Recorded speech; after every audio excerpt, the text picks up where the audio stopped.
time you post anything online. You don't want to go anywhere today. Our guest is phenomenal. Stick around, folks. It's Be.Live Weekly.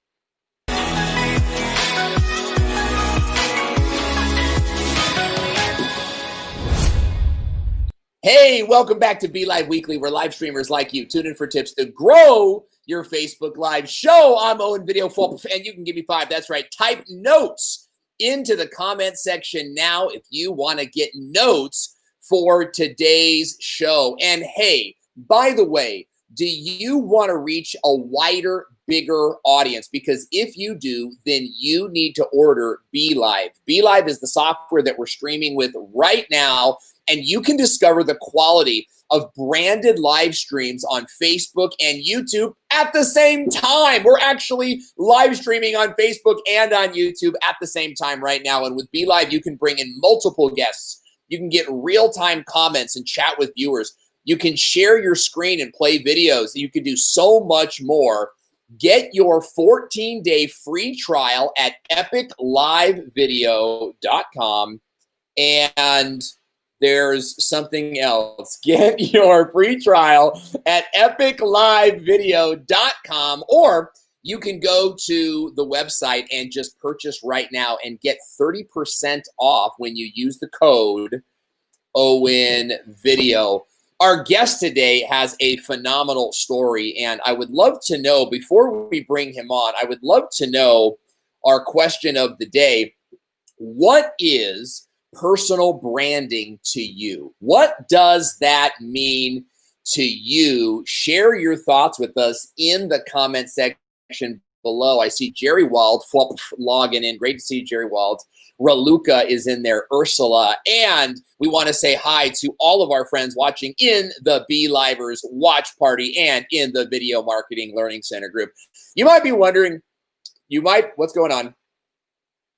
You might be wondering, what's that noise in the background, and why is Owen so unprofessional today? Well, the truth is, today is the beginning of a new era with Be.Live Weekly. We are saying goodbye to our longtime producer, Melissa Media, who has been with us since the beginning of this show.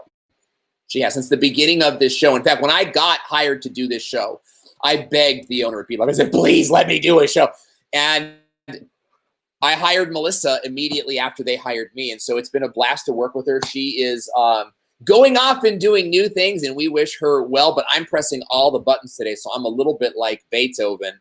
And I want to welcome all of you watching in the audience. Danny Monson, great to see you. Glad you're out there today. My good friend Jason DeMuth is watching with Marco Novo and Allison Moore. And, of course, who could forget my good friend Amy Halverson in the house. What's up? Bob Therio is logging in, and we've got some of our other friends here as well.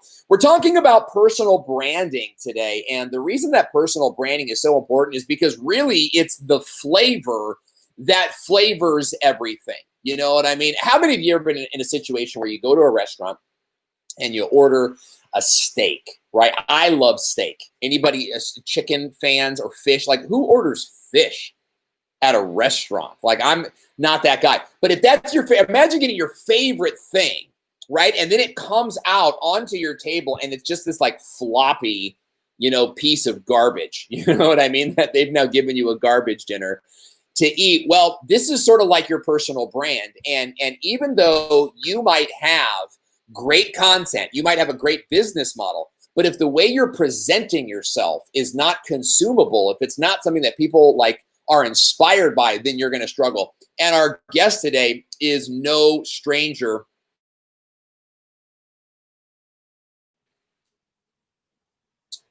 to, has been a Marine Corps attack helicopter pilot. I want to introduce to you somebody who is a first generation American. And I think that's really special. I myself, I'm a fourth generation. I think I'm a third generation American, actually, now that I think about it. My wife is a fourth. But it's really neat to see that. It's really neat to see people who are coming to this country and making a huge career for themselves. And our guest is no exception. He's a personal branding expert. He's a LinkedIn coach. He's a friend, and he's really, really good looking. Ladies and gentlemen, give it up for Rich Cardona. Rich, good to have you on the show today. How are you? I am caffeinated, and let's just say personal branding means you shouldn't be late to the show just to get caffeine, to get pumped up for Owen, because Owen will pump you up without caffeine. So, yeah. So I'm doing fantastic here in Wilmington, waiting this maybe hurricane thing that's happening. But otherwise, I'm fantastic. I'm happy to be alive, and I'm ready to go. Well, your camera looks excellent. Your audio sounds excellent. And Fallon Zoe is in the house saying, yo, yo. So when that happens, I get really excited. And Amy Halverson is that she's big. She's loving the steak comment. So we're going to talk about personal branding, Rich. And before we do that, give us a little bit the background of your experience in personal branding and sort of what you do on a daily basis and why you're the person to listen to. Absolutely. So what I do for a living, and it has not even been that long, but I am on a very great trajectory that I'm very proud of. I help executives get seen. And I favor LinkedIn more than any other platform because I just believe that the organic reach is substantial. You're going to spend a lot less money if you weren't early to the game elsewhere, while there's still an opportunity there on LinkedIn. And the reason I do that is, and this is a very quick backstory, is when I was miserable at my job after I retired from the Marine Corps, I was at Amazon. I was miserable, and I became friends and connections on LinkedIn with Claude Silver. Who's Claude Silver? Claude Silver is the chief heart officer at VaynerMedia, Gary Vaynerchuk's VaynerMedia. So we became quick friends, and I wrote her a mile-long connection request. It was ridiculous. And all she wrote back was, "You sound awesome. Let's be friends." And I was like, what is happening? So after I quit my job, she was the first person I called. And then I said to her, I would love to offer you free video services. I could vlog for you. I could document your journey, whatever it is, because you deserve to be seen. I had no idea what I was doing, Owen. So I think I had a Canon EOS 70D, maybe. And maybe. And that's still a good camera, but I went up kind of is a good camera like 7 years ago. Exactly. But I get it. You just get started, right? Exactly. And then I think I got a PowerShot Mark II or something like that. So long story short, she said yes. And she's like, "I trust you." And I said, okay, but how did I get there? Why did I want to do that? That just came out of altruistic behavior. I just wanted to be thankful and show her I was grateful for her mentoring me through that crappy journey at that job that I didn't even want. Yeah. And what in turn happened was we started having conversations, and I started asking her a lot of questions about her job that I knew were softballs for her because she got them all the time. It wasn't until I turned the camera off and we started having some incredible conversations that she said to me, "Why weren't you recording that?" I mean, I'll never forget it. And that is how the business came to be. I said, how many more people like Claude are out there that need to be seen, that don't have their message out there, but who don't have the time to craft that message, to develop that message, to film it, edit it, and distribute it? I'll do it. It's so big. So that's what we did. Wow. So you're crafting messages then sort of on a daily basis. This is what you do. Is that correct? That is correct. And just crafting messages and storytelling. Well, good. I can't wait to hear what our audience has to say. I'm struggling with my microphone a little bit here. It's like falling down. I don't know if you guys can see it. My microphone's like slowly falling down as I'm going through this process. That happens to me all the time. moving my face into it as we go here. But if you have questions for Rich Cardona, our branding expert, be sure to ask them in the comments section right now, and we will get to them. Whether your questions have to do with personal branding, video creation, LinkedIn video. I think we're going to hear a lot today from Rich. And I want to get started by laying some groundwork here. So talk to me, Rich. What is personal branding, and how do we use that or exemplify that in our daily business? The best way for me to answer that is what personal branding is not. Personal branding is not your job. Personal branding is not your title. Personal branding is not your accolades. Personal branding is you. Okay. And you were a guest on my podcast, and we let it all out, right? We talked about what you survived, what you went through, what your work ethic was like, what drives you, what your family like. This is like, that is your personal brand. Yeah. Now, a lot of people feel like you need to really construct it, but it's already there. who you are is your personal brand. Like, whether you flake out on your friends every time you make weekend plans, whether you are over delivering on projects for people, whether you are an amazing storyteller or a bad storyteller who mumbles a lot and has a lot of hand gestures, that is your personal brand. And what I've uncovered is that people love that. My job, why I do what I do, is to help unwrap people and stop letting them posture as something that they're not. You, Owen, are exactly as you are right now in person. Like, there's no difference. And the reason that's important is because we don't want to imagine what it's like to actually interact with you and actually hire you or actually work with you. Yeah. So can you just, people have to try and understand that the less wrapped up you are, the less official you are, the further you're going to go in these relationships. And a lot of them, as you know, are developed online. So the fastest way to a virtual connection is this right here. Yeah. That's really interesting. Here's some questions that I have for you, like right off the bat, because when I first started, I was wearing like these bright orange sunglasses, and I wore them, you know, basically everywhere that I went. And I had sort of a vest. I always wore a vest. How many of you guys, by the way, have ever been into vests? I'd love to hear from you in the comment section. Yeah, totally. Like, I was never like a vest guy, you know what I mean? But it made me look like a videographer. It made me look like an on-set kind of guy. And so I wore vests for quite some time and had these orange glasses. And I knew that I had something. My question for you, though, is I didn't feel like I had enough clout or knowledge or work experience under my belt for my personal brand to matter. So how do you know, how do you go from just sort of like wild-eyed, charismatic personality to, you know, structuring a personal brand? In other words, like, when are you ready to develop your personal brand?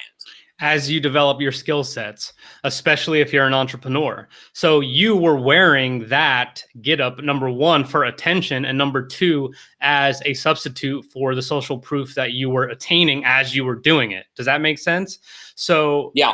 So what it is you develop your personal brand. Like, who you are is who you are, but who you want to be is another thing. So developing the skill sets and taking action is the only way to actually get to where you want. There's no pontificating. You can't just ideate about anything. So as you develop skill sets, your personal brand becomes enhanced. Why? Because if I'm obsessed with video or audio or LinkedIn or whatever it is, I am going to be able to talk about those things with my eyes closed because that's what I'm passionate about. Yeah, very much so.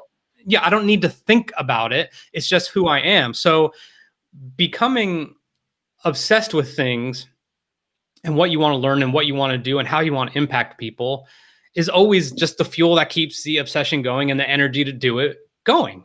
So to answer your question, I mean, that's when you just start, when you arrive at this point where you just can't keep your mouth shut and you want to help people so badly that you're just like pouring out knowledge, very much like you do. That's really good. I would love to hear from the audience right now in the comment section, whether you're watching us on Be.Live or in the Video Marketing Learning Center group or in the Be.Livers page. Tell us, you know, what is that thing that you can't stay quiet about? What is the thing that you want to shout from you want to help people with it? You're so good at it. Because I don't know about you, Rich Cardona, branding expert, but I certainly find that people are excited about certain things, but not necessarily good at them yet. Do you know what I'm saying? Correct. Or they don't know where their zone of genius is quite yet. They're kind of, I'm good at internet marketing. I'm good at being on live. I'm good at, but like finding that zone of genius. So how do we find sort of that area in our personal brand? So all life is a point, is essentially a process of elimination. So it very much can just be that you are interested in internet marketing and you are interested in content creation. You are interested in ghostwriting, and that's completely fine. And if people see that you're interested in those things, then you can talk about those things. But As time goes on, you will realize through mentors, through self-awareness, and through repetitions what you're really good at. And then you may kind of put those things off to the side, or obviously more importantly, hire someone to do them for you, because there's always someone who could do it better. Now, as you find that zone of genius, that's what you'll talk about more. And guess what, Owen? You could go to any video in your catalog from forever ago, and you will be talking about something different. And you could be like, 2 years ago, this was what I was all about, but we've evolved and the business has evolved, and this is where we're going. Here's our offerings. Here's what I want to do for you. And that's completely fine. Like, is someone keeping score on you? No. And that's why people don't do it, because they don't want to be proven wrong. They don't want to look stupid, and they don't want to seem wishy-washy when our whole lives are wishy-washy, because we just always evolving. Yeah, it's true. When you said in the very beginning, are you the type of person that flakes out on your friends? Like, I know those people. And it's actually, those are the people I try to, kind of remove from my life. It's like, if you can't show up to a date night, right, like on time, then there's not much we can do together. But it's like what you repeatedly do, right? I know for us, like we found we're very good with YouTube, we're very good with live streaming, and we're really good with funnels, believe it or not, and even some like graphic design thumbnail stuff. But we can't do all of those things really, really well. And simultaneously, my story of sort of like having cancer, and they opened me up and took the tumor out. And then I went through a year of chemotherapy. But there's a lot of other stuff in there in my story. Yeah, I didn't graduate high school. I don't know if you know that. I don't know if any of our audience knows that. I actually was involved in a life of crime for a few years in my early 20s. I was very lost. Yeah, being expelled from high school. But we decided to leave that out of the story for now and maybe bring it in later on. And I think that was a wise thing to do. How do you know what to leave behind, what to leave out of your personal brand? Like, where do you get into TMI?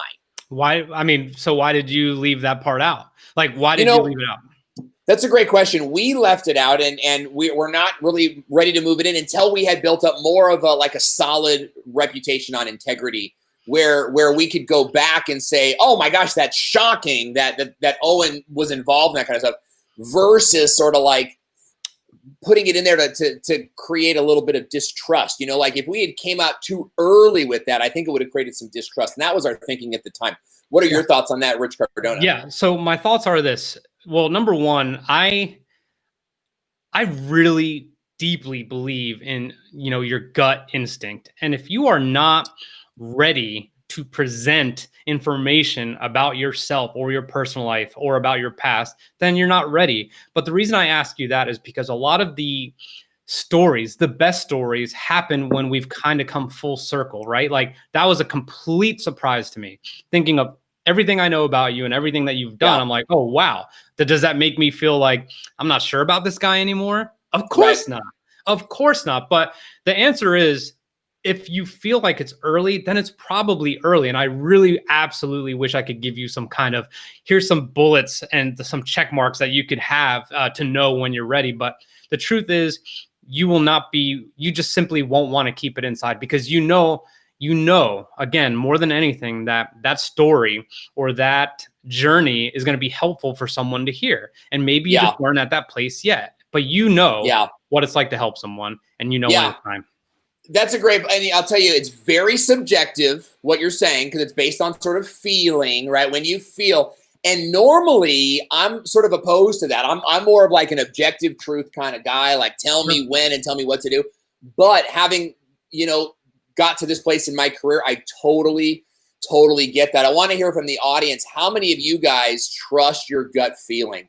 I had a conversation with my wife just 2 days ago, who's my COO and my client liaison. And I said, babe, you really need to trust your gut more. You've really got to because she's got a good gut, but she doesn't trust it. So I want to hear from you guys. How many of you really, really trust your gut? And while you're doing that, I want you to trust your gut on Be.Live. If you haven't set up your Be.Live account yet, then I want to encourage you to go to epiclivevideo.com and set up a free trial at BeLive.tv. And when you do, you're going to get immediate access to a dual casting feature where you can broadcast your message live on Facebook and live on YouTube at the same time. And you can start your free trial today at epiclivevideo.com. If you've already lapsed your free trial, you can get 30% off the service today with the promo code owenvideo. And if you're just joining us, we're talking with Rich Cardona,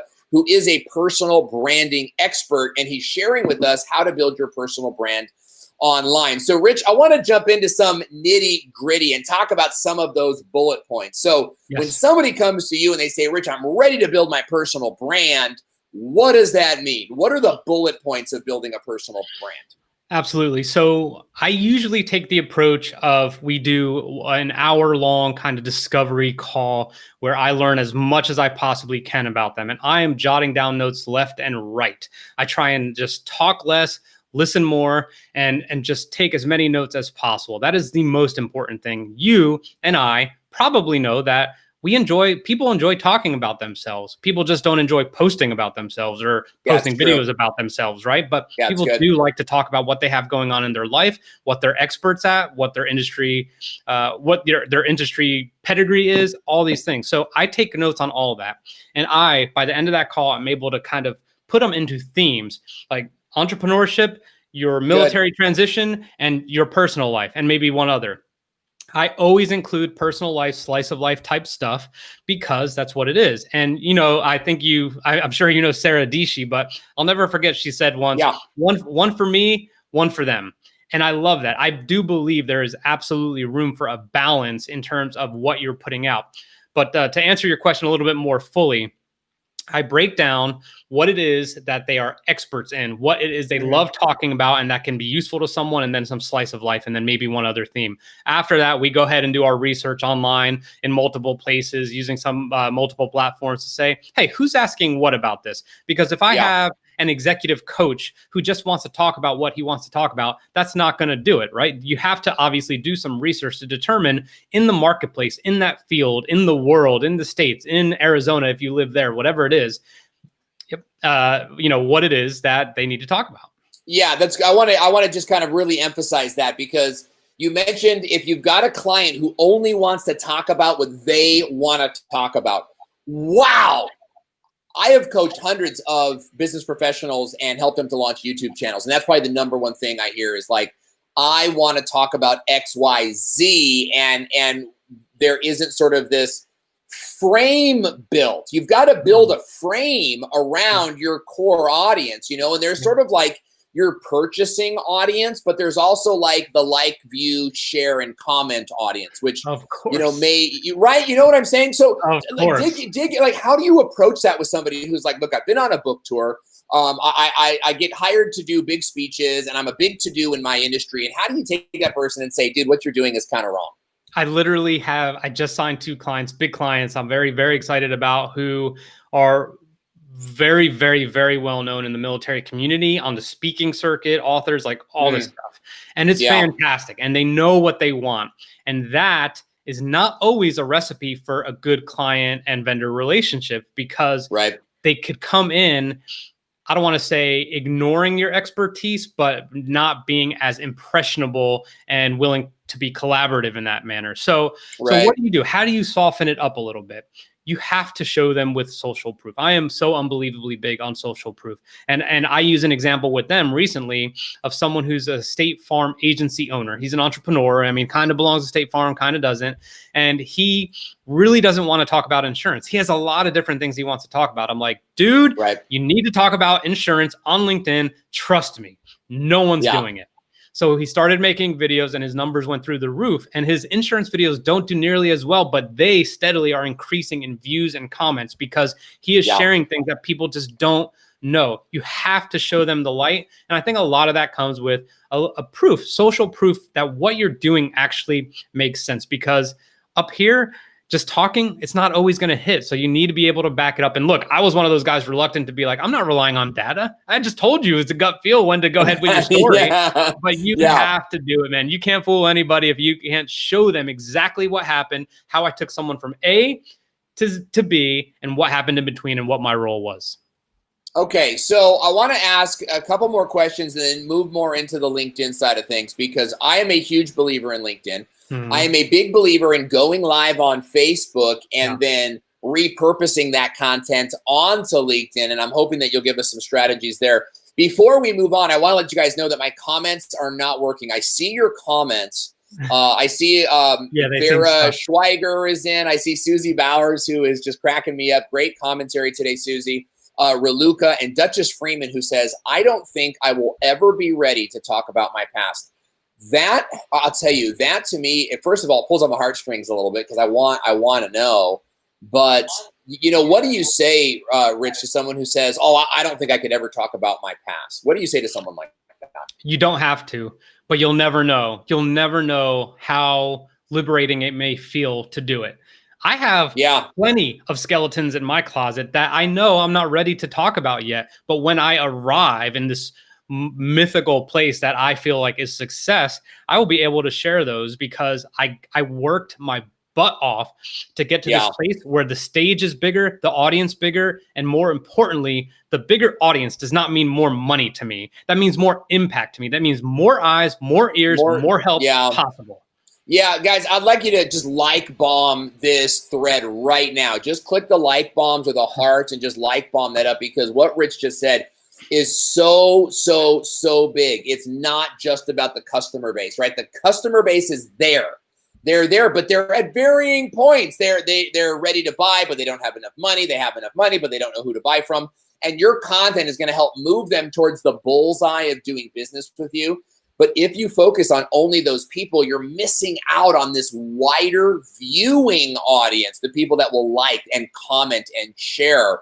And you've got to be thinking about that impact that you can be making. So my point is that impact and influence is anything. In fact, there was a Scottish philosopher who said, let me write the songs of a nation. I don't care who writes the laws. And what he meant was, what that was a message for was that it doesn't matter what the laws are in this town. We'll create art and music and movies and film and songs and stuff that you know, impact and influence the mind. And so it doesn't matter who your laws are. We'll write the laws. It's almost like we are the music makers and we are the dreamers of the dreams, right? So really, really important advice there. Because I'll tell you, Rich, I would have been like, tough luck, you got to tell your story. You know, at some point, right, Duchess Freeman, I would encourage you to tell your story. But, you know, Rich is the expert here, and he's got a lot of really great things to say. So let's transition into LinkedIn video. Why? LinkedIn, okay, first of all, every social media platform prioritizes video, and you're exploding on the one that does it the most, TikTok. However, TikTok audience and the LinkedIn audience are not the same people, okay? Even though they have the same owner now, right? Microsoft owns them both. But yeah, it's a great point. Very, very interesting. Here's what I could tell you about LinkedIn, especially if you're a business owner. There's people with money to spend on LinkedIn. And it's not a play just to make money and gain revenue, but you know there's more people there that can spend where the average salary is upwards of $80,000 versus my mom on Facebook.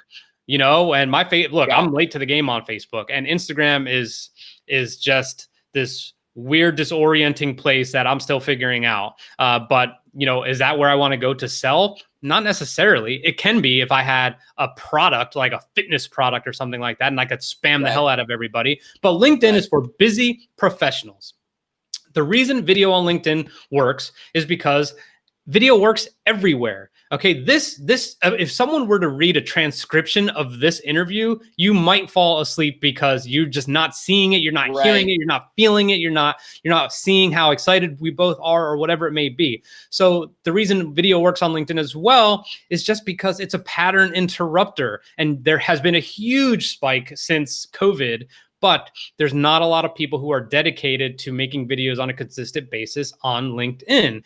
If you're Owen or if you're me and we're making videos everywhere anyway, it's not even going to be another task. It's just going to be, I got to make sure my presence is felt there as well. So attract the people who can afford you and attract the people who will take you seriously. Yeah, it's for me, LinkedIn video is something I'm just getting started in. And I'm getting started, by the way, because of Rich Cardona, because we met. In fact, I met Rich, really. I've known who you are, but I really got engaged in your content through LinkedIn as I was looking up LinkedIn video creators and sort of learning what to do here. And we've done really well. as a beginner, as just starting off on that platform. For those of you in the audience that have questions on LinkedIn video, feel free to ask them, because I do believe as live streamers, I know for us, uploading the video to LinkedIn wasn't the problem. We have tons of video. We're live a couple times a week. We can take snippets of that out. But what I've had a challenge doing is framing that content, right? Kind of like your State Farm agent. I found that, you know, I'm still trying to balance, like, do I talk about video or do I talk about business and then connect it to video? Because after all, it is LinkedIn. And so I think a lot of people out there are like, well, I'm a health coach. Do I talk about health or do I talk about like business and then connect it to health somehow? Rich Cardona, what are your thoughts on that? That's a very good example. A lot of people talk about health in terms of, you are on the road for the 4th time this week. You've made a lot of bad choices at the airport picking up this type of food. When are you going to find the time to help yourself with a really achievable and long-term routine? I'm here to help. That's what a lot of people in fitness do. When it comes to you, for example, when you're like, should I talk about business and should I talk about video? The answer is, you could talk about both and then intertwine them. You have to test just like you do on any other platform. You have to test and see what works. But I can tell you this fact: people on LinkedIn are more interested in the people in the business and the people whose business it is than the business itself. I have seen no massive gains by anyone who does anything sponsored on LinkedIn, because it's just a turnoff. And I mean, you see the big sponsor just like you do anywhere else, but it's different. LinkedIn is so buttoned up. I mean, I was just listening to a story about IBM and how someone thinks that, I think it was Tom Bilyeu, how he thinks the term buttoned up came from there because they had to show up exactly a certain way. And then all of a sudden Apple bursts on the scene in a very new and energetic way. The person with the blue hair is going to be greeting you, not someone with a blue shirt. It's very, very different. So people are craving personality because that platform was known for being buttoned up. I'm looking for a job or I'm hiring for a job. Now it's about thought leadership, adding value, and being, someone who's a force to reckon with in your respective industry. So how can you show up? That's what it's all about on that platform. Okay, so I want to hear from you guys in the audience. Let's treat this like a workshop, right? In one sentence or less, talk to me about, say in the comment section, how do you want to show up on LinkedIn? I want to show up as the thought leader in hypnotherapy, right? I want to show up as the #1 name in real estate investing for Kansas City homeowners. Talk to me. I want to hear from you guys in the comments, and maybe Rich can jump in and sort of help you guys frame your message. We do have some questions, and I want to go to those questions. The first one, and I can't, like I said, I can't put them all on screen. I think I can put this one on screen. Ed is asking, do videos on LinkedIn stick around? Talk to us about lifespan when it comes to a LinkedIn video, Rich Cardona.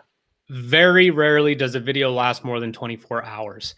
Wow. Average watch time on LinkedIn, or average lifespan of a video, is very short. And the reason is LinkedIn is a news feed cycle, which means, and that's why I do what I do, is so I can help you create a content creating machine where you don't have to worry about it. We would love, more than anything, to be like, this post is hot, I can't wait, it's gonna just kill it for the next week. It's dead after today. Whatever I posted this morning is dead after today, or dead in about 12 hours. And it's simply because it's a news feed cycle. It's looking for the latest and greatest. And that's why the people who post a lot and post value-added content that interrupts the pattern are the ones who win. YouTube obviously is a search engine. You know exactly why you're going to YouTube. You are going to LinkedIn, and it's kind of like you're just scrolling to see what captures your attention. It's not automatic. Sure. You're going there because you're bored, or you want to be educated. You want to be entertained or educated, one or the other. And that's the purpose of the platform. Now, if I'm in real estate, I don't know. I mean, I'm trying to get clients here in Wilmington, North Carolina, because they're obsessive about real estate here. I'm just like, why don't I see live videos of people walking through a house and be like, this is the type of thing that's going to devalue your house. This is so what good. increased.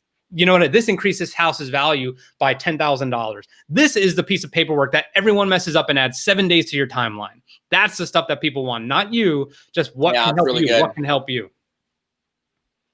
Yeah, super good. Okay, so talk about then like the structure of a LinkedIn video, right? Like when it comes to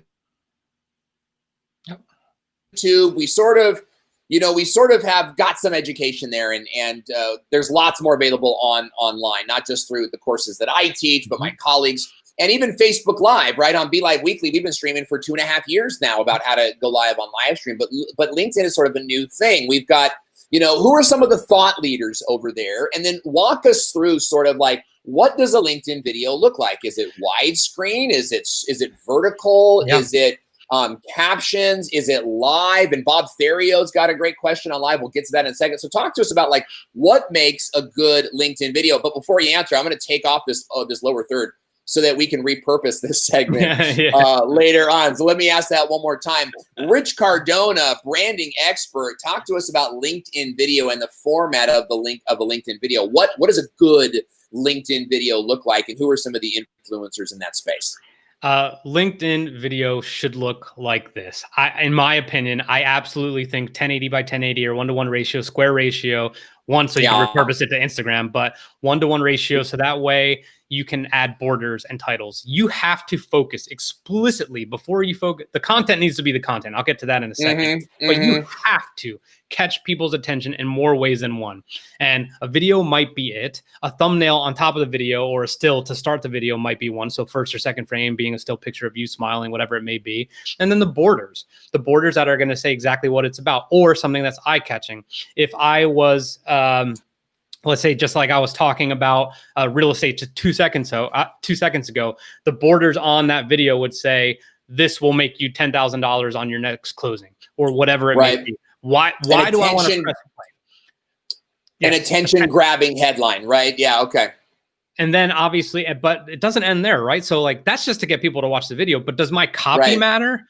Does my copy matter? The goal of your very first line of copy is not to repeat what the border says. It's to ask another thought-provoking question. The goal of the first line of copy is to make people read the second line of copy. And then it's to make them read the third line. You have to be incredibly intentional about it. And I truly believe, Owen, that a successful LinkedIn post revolves a little bit more around the copy than the video itself, because you will, by more than likely, show up imperfect on video, which is completely fine. But if your copy is succinct, hard-hitting, and just packages a point that I can walk away and say, that was worth an investment of my time, then you win. To answer one more piece of that, LinkedIn is not the place for long-form content. Yes, you could go live, and I wouldn't consider live streaming long-form content because you're interacting real-time with your audience. But you do not, you have up to 10 minutes. You do not need to make a 4-minute video. You do not need to make a 2.5-minute video. Be in, be out, be fun, be done, just like Sean Cannell, my buddy, says.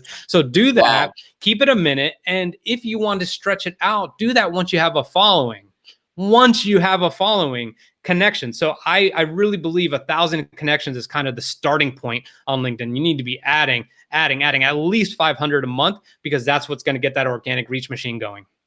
Okay, so let's take a look actually at your page here, and let me see if I can do this here. Can you see that screen now? Give it a second, and you should see LinkedIn here. So I'm looking at one of your videos here, and just sort of like walk me through the framing, starting with this upper, what I would call the header here. Talk to me about what you did here. So I actually I tried to get a PNG file to make that black, because I don't like the way the white blends in with the white on top of it, right above it. So, but I knew those were going to be eye-catching. I knew that anyone who served in any of those branches, your eyes are going to be laser focused on that. So I can't see it anymore. But so then on the bottom, transition talks. You know, everyone's going through a lot of people have been through a military transition or are going through a military transition. So last night I decided I want to talk about it live with a few folks. So that's what I'm going to do. And then captions, you mentioned it, but captions are imperative. And there's a lot of different streams out there, or a lot of different places you could get them. I go to Rev. It's a little bit more expensive, but I do that. I change the color so the red on white is obviously attention grabbing, and that anyone who happens to scroll at any point of this, they know exactly what this video is going to be about. And then if you want to go to the copy, I mean, I didn't really let's go to the copy. I love that, because I don't think I don't know that everybody knows what copy is. So when you talk about copy, you're talking about what you write in the post itself. Correct. Okay. Copy is the text in the post. And on LinkedIn, now look, a lot of people would make this like 2 paragraphs. Space that out, because if you're someone who's not really a reader like me, this is going to look much more digestible than a lot of just jumbled up sentences. So I talk how I talk. Look at the 3rd paragraph. Look, I talk about transitioning a lot, and the words I continue to come up with to describe it are visceral, disorienting, and a total effing cluster. That's how I talk. That's how I talk. Yeah. Okay. I'm not trying to make it sexy. I'm trying to make it real. I'm trying to make it relatable. And I want people to read or watch and then join me tonight. So that is a breakdown of that post. Now, I noticed, though, by the way, first of all, everybody look at this mega hack right here that you actually hit enter twice right here. Correct. You've got some extra gappage right here. Yes. Tell us why you did that. Because if you scroll down a little bit, it'll say, let's see where the video's at. It'll say see more above it. Oh yeah, well I already clicked that. That's what. Let me go ahead and refresh this page, and I'll show them again what happens. Yep. So there you go. So after the 3rd line is where it says see more. So I want people to click see more. I want them to go ahead and be like, okay, I'm opening it, and now I'm going to see if that 2nd line interests me as much as the 1st. And then I'm going to see if the 2nd line introduced, if the 2nd line was as good as the 3rd, et cetera, et cetera. So that is the point of that. So I go ahead and do 2 spaces. So the first 3 lines are dedicated for whatever it is you want to get started. And then it goes to see more, and you want people to click on that. That to me is like an open, right? It's like the equivalent of like an open rate. I know if people read it or not. Yeah, I think that's just hugely, hugely important, because what you're doing is you're sort of gradually bringing people into your content, right? So you know that you've got like this main headline and an image, a thumbnail of the video, right? The video will start playing, and they can sort of see the headline and this video. So it's then the person that clicks see more is going to watch more of the video, and now you actually have their attention. So you can start to unpack the story. I think a lot of times what so many of us do is every line is designed to get them to kind of keep reading. Yes. When really it's just sort of like the first line and the thumbnail of the video should grab their attention. And then you get them reading for a while, right? Like get them to read 3 or 4 lines. I love the skipping of the lines. I'm very intentional with like 2 or 3 lines, skip a line, 1 word, skip a line, 1 or 2 lines. It's very what we call scrollable, you know? And so you tell me why that works, why that's a better way to write copy for LinkedIn. Because you don't talk. I don't talk without taking a breath if I see you in person and I'm trying to convey a point. So big, guys, so big, right? Like, or you write like this, just this like essay. It's like the Gettysburg Address. You know, in like when somebody sends me a block of text, I'm out. I just can't even handle it. Yeah. So I mean, that aspect of it is truly big. And I just want to hit on one thing, because you asked about the video, the content itself. I very much understand how YouTube video content should be kind of displayed. Like you got the hook, you got the you got the bumper, and you got everything else. And then you got a conclusion, you got the calls to action all sprinkled in there. With LinkedIn, it's just a little bit different. It's fast, okay? You know this video only has 1 chance, essentially. So don't waste time saying, hey, it's Rich Cardona, and here's what I'm going to talk about today. Hey, I got a webinar tonight. Like, I hate that. Lead them to the water, okay? Like, by copy, my call to action's at the very bottom, okay? I don't say, tonight, be there, 8 p.m., live, transition talks, and I'm gone. So that's the other thing. So the content itself should try and follow this format.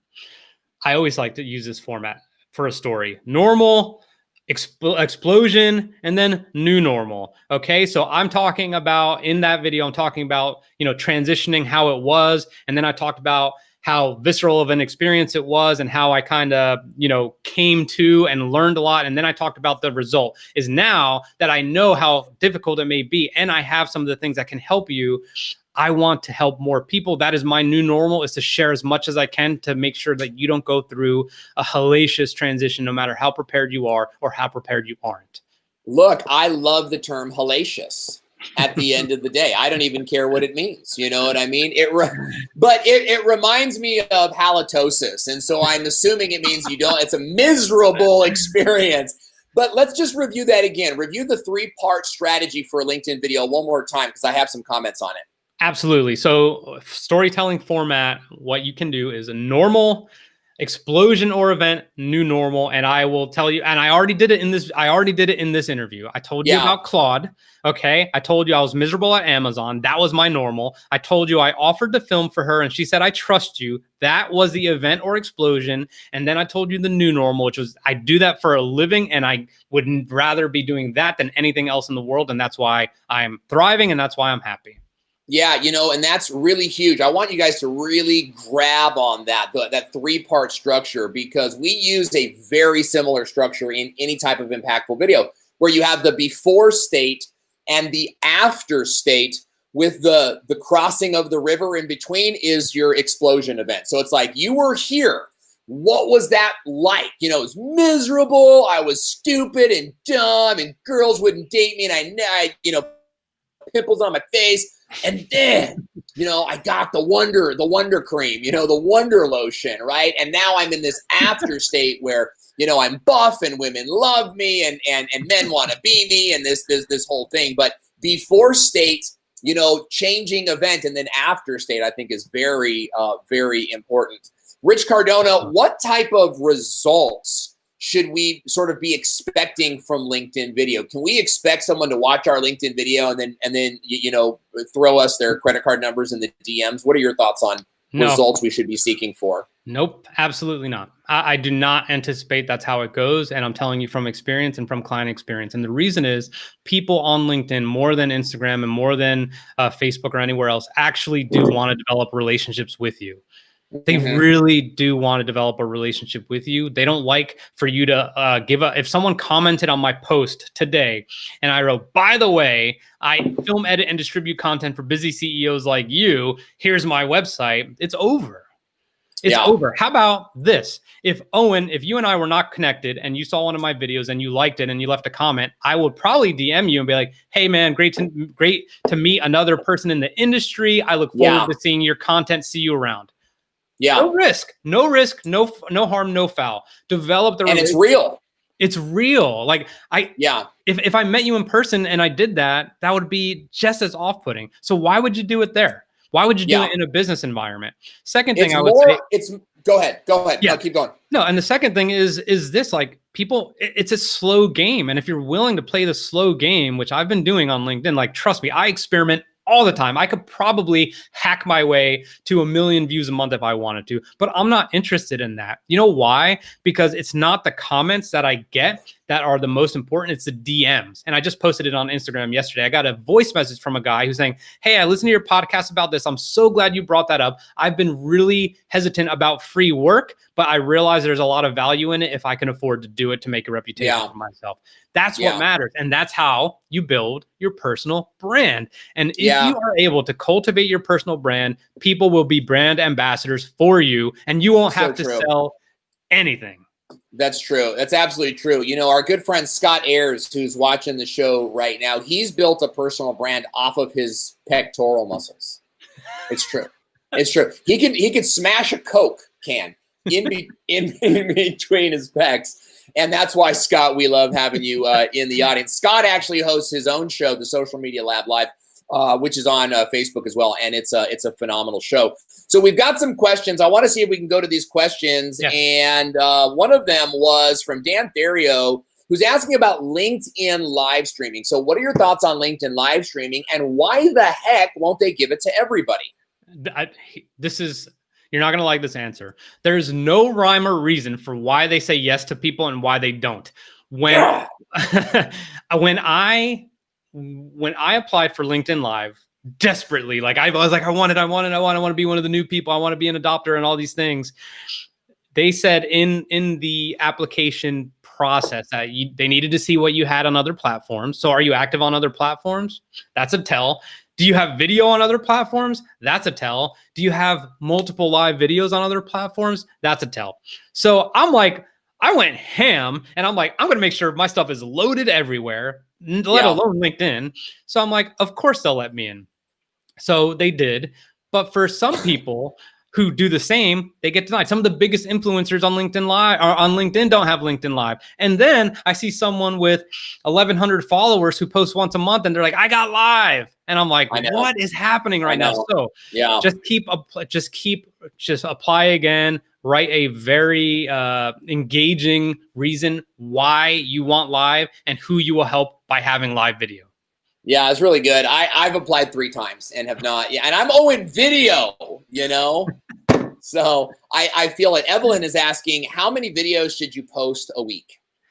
Very, very good question. So I post 5 days a week. I am a video guy. Wow. But I mean, I have a backlog. I have a backlog. It's all ready to go. If you are new to LinkedIn, anything over 2 videos a week is probably going to be like, like I can't do it. Yeah. Okay. But I highly recommend 3 videos a week. If you really don't want to make 3 videos a week, do it on a Sunday. Okay. Midday, and you're having a break. And instead of taking a nap, take your phone out and just say, okay, if I am in construction, I'm going to talk about here's why timelines get backed up on construction projects so much. Or here's one of the biggest safety hazards on a construction site. Or here's what a foreman is if you didn't know what a foreman was. And just do that, make 3, cut them up, and then you're ready. Just have them on your phone so that way you are not going to run into the problem of, oh, I got to make one. Just do them in advance. But I would say three videos a week is good. Here's big thing for LinkedIn.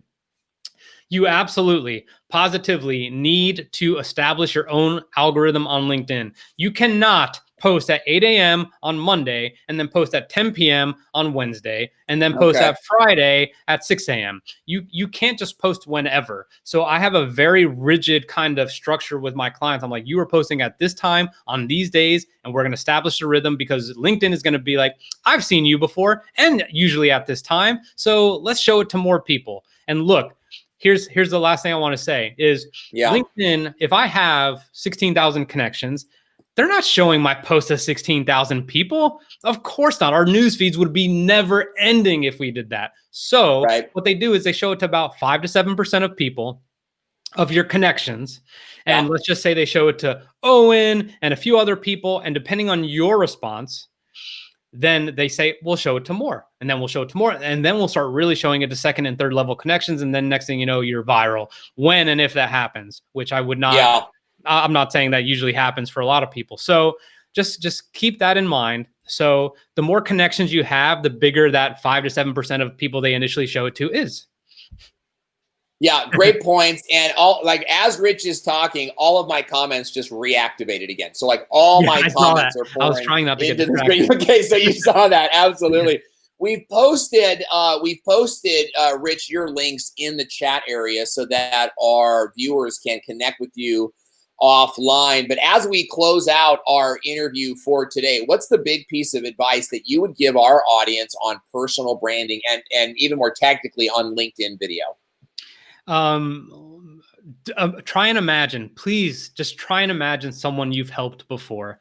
Try to imagine what your heart rate was like. Try to imagine how you were delivering that, information and that help empathetically. Try and imagine what you want them to get by responding to them in need. Because whatever it is you do, business owner or not, if you're just a leader, whatever it is, if you can reframe your mind into, I remember when I helped Sarah in this way. If you think of your video content creation on LinkedIn in that manner, like people are going to listen because they said that was a good investment of my time. Bang, I'm leaving a comment for Rich. And then I respond, and then you feel engaged because I engaged back with you and I thanked you. And that's how it starts. But just think of someone you've helped. Remember how you were, the type of person you are. And don't just go on there trying to sell because you'll never win. Yeah, that's a great point. Last question is from Bob Therio, who says, do you create live stream interviews for your clients, or do you do edited videos for your clients? No live stream for my clients because 1, not a lot of them have LinkedIn Live capabilities yet. And 2, I go live. So I think it would be kind of weird if I just had my clients on all the time. So I just have like people of subject matter experts of what I want to talk about. So what we do is we go to them, we fly to them, or we do it over Zoom, and then we edit all their videos. We do about an hour-long session. I pick out all the great pieces of it. We edit it. We have it in a content folder, and I schedule it for them. And schedule it meaning it's scheduled. You can't use a third-party distributor for LinkedIn. They are like big time LinkedIn police on that. It's crazy, just so you know. And then we say, here you go, post this at this time. Oh, you don't want to post it yourself because you're afraid you're going to miss it? We'll do it. And then obviously we charge for that as well. But that's what we do. So that way they don't have to think about anything. That's amazing, guys. Look Rich up. I want to get to this last question here. Aromo is asking how to install Be.Live on my computer. You don't need to install Be.Live on your computer. All you need to do is log into Be.Live. The great thing about Be.Live is you don't need any software. You just log into the website. They take care of it from there. Rich Cardona, how do we learn more about you and stay in touch with what you're doing? LinkedIn is my home, but if we learned anything from the TikTok things that are going on, it's that you need to have a presence everywhere. So Rich Cardona on LinkedIn. I'm Rich Cardona at Rich Cardona _ I think that's how you say it, on Instagram, and then Rich Cardona Media on Facebook. And look, Owen, if you don't mind, I have a podcast that is geared towards small business owners and entrepreneurs that Owen was on, and he crushed it. That's one of my top performing episodes ever. We just had our biggest month ever. It's called The Leadership Locker. Go see it. Go listen. Yeah, it's a fantastic podcast. But if you guys ever have 40 or 30 minutes, and Gary Vee's on one of those as well, that one's a really hard hitting one. It's only 12 minutes, but hey, I got that. So check it out. I'm going to help you guys all out, okay? Everybody listen to this, right?